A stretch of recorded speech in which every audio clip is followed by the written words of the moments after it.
My name is Gavin Evans, and this is my review of Succession Season 4. And this review will have spoilers, so there's your warning. But Succession is a show I've been a bit hit or miss on. I thought the first season was a really strong start, and I loved Season 2. But Season 3 really dropped the ball for me. It's not a bad season, but it's just decent. So much of my thoughts on this show was going to rely on this final season. So thank God it turned out to be the best one yet. This season is absolutely masterful. I think this is the happiest I've been with a final season in quite some time. Like, they just really nailed it. Like, they hit a home run, and it's just so nice for once. I wasn't big on the Barry series finale. I wasn't big on the Marvelous Mrs. Maisel series finale. I like the Better Call Saul series finale, but I don't think it's great. So it's nice for me that this show fully delivered. But let's begin talking about the story of Season 4. And I love how at the start we see the three Roy siblings working together to take down their dad. And I like how we see a more regretful Logan at the start. He's realized that the relationships with his kids is permanently damaged. So the decision to kill him off had a lot of weight to it. And it was such a brilliant decision for this final season. The entire time they've been competing with their dad, and now their dad is gone, so now they have to get to the top themselves. And I loved that decision. And I just loved going throughout this season as you watch the Roys deal with the aftermath of their dad's death and dealing with everything going on with Gojo. I just found the writing to be so strong. They always put the characters first. And I just found all of this business talk, these deals, and these meetings to be as compelling and as riveting as television can be. And I loved seeing the Roys rise to the occasion together. There was one scene where a woman is just starting to fire people, and his brother doesn't care. In fact, he lifts him up. And I'm not saying that woman's in the right there, but it's a nice dynamic to see among the characters. And I like how Roman and Kendall are the bosses, and they're willing to work with Shiv, but she's got a backup deal with Lucas. And there's a moment in like episode 8 where Kendall finds out through the window. We see it, and this moment just has so much weight, and it was just perfectly captured. So the writing was just A+ material throughout, and then we get to the finale. And look, for 75% of the finale, everything is really looking up. It looks like Kendall might actually get his dream after all. The siblings are getting along incredibly well. I love that one line where Shiv yells to Roman, "Hey Roman, you'd never guess who Kendall thinks it should be." That cracked me up, but everything with the smoothie afterwards was a very heartwarming moment. And yeah, like, Shiv was pissed off that she lost the position, but when she finds out it was Tom who replaced her, you felt the urgency, and you're just on edge, hoping for everything to go well. And of course, the rug is pulled out from underneath, and everything goes to shit. It was too good to be true. And that scene where Kendall confronts Shiv is excellent. You know, he even says that this is what his dad has promised him since he was 7. This is what Kendall believes is his purpose in life. And Shiv is taking that away from him.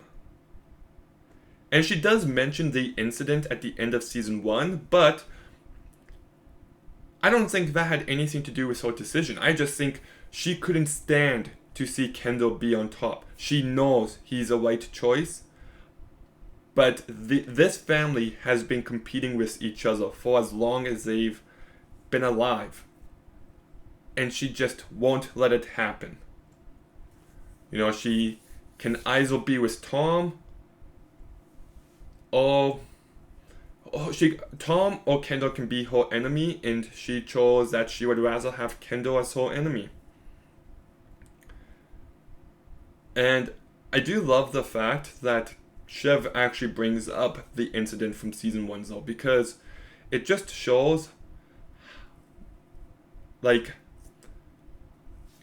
Kendall had a moment of weakness, of vulnerability, and she took advantage of it here, only for Kendall to backtrack, making things much worse, because up until that point, Roman is with Kendall, and Kendall blows it as soon as he reveals that he was just manipulating them, even though that's not the truth, and he just digs himself into a deeper and deeper hole. And yeah, Kendall goes back in the meeting and they pretty much kick him out, and to just watch Kendall walk away just utterly beaten and broken down, it has real weight behind it. But here's my hot take. I think it's actually a happy ending for Kendall. See, I love it when shows or movies or games have endings that seem one way, but underneath are a completely different way. Take the ending of Last of Us 1. Joel saved Ellie, but underneath, there's a lot of conflict between the two. She knows Joel is lying. So it seems like it's a happy ending, but is it? And then Last of Us 2, you've got Ellie losing her fingers, she's lost everything, but she's able to move on. So on the surface, it seems depressing, but underneath, it's actually a very hopeful ending. And here, I think you got the same thing. Kendall will not be CEO. He lost his chance. But now he can find a better purpose in life. He was so close to being the next Logan, but is that really what he wants to become? I also find Roman finds some hope at the end of this season. He's glad to be away from it. While Shiv, on the other hand, is still playing the game, she's still involved. She has the most power of the 3 siblings, but I think underneath the surface, she's got the most depressing ending. She's in a loveless marriage, and she'll always be on the sidelines. Clinging for power she'll never have. I also love how Tom got the CEO position. That had a lot of weight. He's always been a bit of a loser, but he's worked his ass off, and he finally got what he always wanted. And yes, his relationship with Shiv, they're back together. She respects him, but there's no love there. She's turned him into a monster. And I love how Greg chooses the wrong people, and now he's just stuck being the loser of the company forever. And everyone else, I actually think, also ended on a very profound note. Some are going to be fired, some are going to stay with the company, but they're going to be stuck going through this over and over again, playing this game, while Kendall and Roman are free. You can view the ending of Kendall watching the water in a few different ways, but for me, it's a hopeful note. He's not in the water drowning. He's just watching it now. He's just an observer. And I think that's I actually think it's kind of a happy ending. It's a tragic ending, but happy as well. Jeremy Strong absolutely knocks it out of the park. He's fantastic here. I love seeing him rise to the occasion time and time again and really owning his place. He's able to be really competent when needed. But you also get a sense of how he prioritizes the wrong things in life. And because of that, he loses everything in the end. And, okay, I do have to throw it out there. I love that one line. I am the eldest sibling. It just shows a complete lack of control. And I did find one comment on YouTube, watching some clips today, where somebody said, nobody has faith in Ken because he always fails, but he always fails because no one has faith in him. And I think that just sums up this character perfectly, and he brings him to life incredibly well. Kieran Culkin, though, if you ask me who I would pick for best lead actor for this season, is my choice. I think he's brilliant. I love how he backtracks everything at the start and he goes back to Daddy. He's always Daddy's boy. And then I love how he becomes a power crazy maniac later on. He fires a bunch of people. And you just really start to hate him.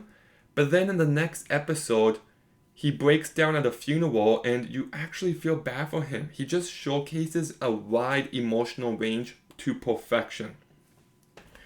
And I do love how what got Woman in trouble was just a very human response at the wrong time. Sarah Snook, I think, is incredible as well. She deserves all the awards. I love how she keeps background options for herself, and that's what screws her over, despite her always thinking that she's on top. And yes, she's with Tom, but now she's just a trophy wife. And that's it. Master McFadden, I think, is fantastic here. I love how hard this guy works and how he got everything he wanted, but now he's a monster. And I don't know, to see him rise to the occasion, I thought he was the right choice. This isn't a Bran in Game of Thrones situation. He was the perfect choice, and I thought his performance was so good, especially during the fight scenes he has with Shiv. Like, they feel so human. You know, in the very first episode, it ends on a very emotional note between the two characters, and you just feel that escalating throughout. Instead of breaking up for good, they just end up together in such a shitty relationship. Brian Cox is amazing. I love the more regretful approach to his character. And yeah, he's not in it a bunch, but he's very great. Nicholas Braun is hilarious. Alan Ruck is very good. And I think Alexander Skarsgård blends right in here. I could have sworn he's been in since the beginning of the show. He's a chameleon and he's great in everything, and this show is no exception. And J. Smith Cameron as Jerry, she's good, but she's not in this season as much as the others. I do think this season is directed very well. The editing, the cinematography is top notch. I like how some small decisions make all the difference. Like, was Kendall's name underlined or highlighted? Underlined or crossed out? There's just so much significance to that what is the note you end on with your father? So that's great. I think this show still continues to be very funny. One line of, hey, can I see that deleted tweet? How? It's deleted was great. Tom's pranks on Greg at the start with Logan were hilarious. I like the one line, just a hint of lemon. Like, as compelling as this show is, it has me laughing quite a bit. And I have to talk about the musical score by Nicholas Britell, because this is the greatest score for any TV show ever. It just elevates each and every moment. It brings a grand, epic feel to this show. It adds emotion when needed. It adds a sense of sorrow and regret when needed. It adds some of the sound of victory when you need it. It just perfection. I think it is so incredible what Nicholas Britell has done here, and it's an all-timer. My only real issue with this season is one I made a video on, and it's episode 3. Look, I know everybody loved it, and I don't hate the episode. I just thought it was dragged out a bit too much, to the point where Logan's death didn't have the weight I would have liked, because he's pretty much dying for an entire episode.